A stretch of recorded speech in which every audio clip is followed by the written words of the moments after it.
উনি খানমান শুরু করেছেন।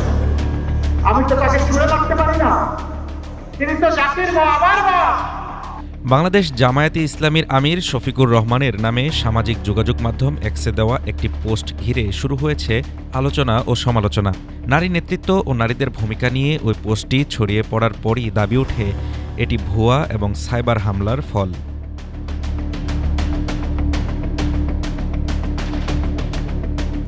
এ ঘটনায় শনিবার দিবাগত রাতে রাজধানীর হাতিরঝিল থানায় সাধারণ ডায়েরি করেছে জামায়াতে ইসলামী।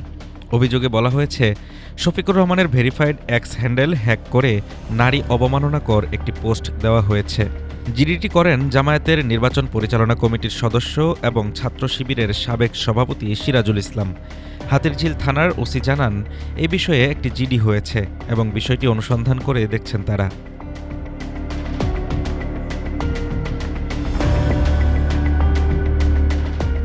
এদিকে রাত ১২টা ৪০ ফেসবুকে দেওয়া এক বিবৃতিতে জামায়াতে ইসলামী জানায়, সাইবার হামলার মাধ্যমে আমিরের নামে মিথ্যা বক্তব্য প্রচার করা হয়েছে।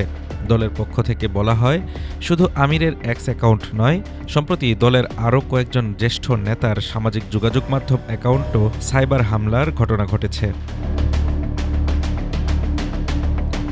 জামায়াতের দাবি, অত্যন্ত সমন্বিত পদ্ধতিতে হামলাকারীরা সাময়িকভাবে অ্যাকাউন্টের নিয়ন্ত্রণ নেয়, তবে দ্রুত পদক্ষেপে অল্প সময়ের মধ্যেই নিয়ন্ত্রণ পুনরুদ্ধার করা সম্ভব হয়েছে। বিবৃতিতে স্পষ্ট করে বলা হয়, ওই পোস্ট জামায়াতের আমিরের কোনো বক্তব্য বা অবস্থান নয়, এটি সম্পূর্ণ মিথ্যা ও বিভ্রান্তিকর। জামায়াত সাধারণ মানুষকে শুধুমাত্র অফিসিয়াল ও বিশ্বস্ত সূত্র থেকে তথ্য যাচাই করার আহ্বান জানিয়েছে।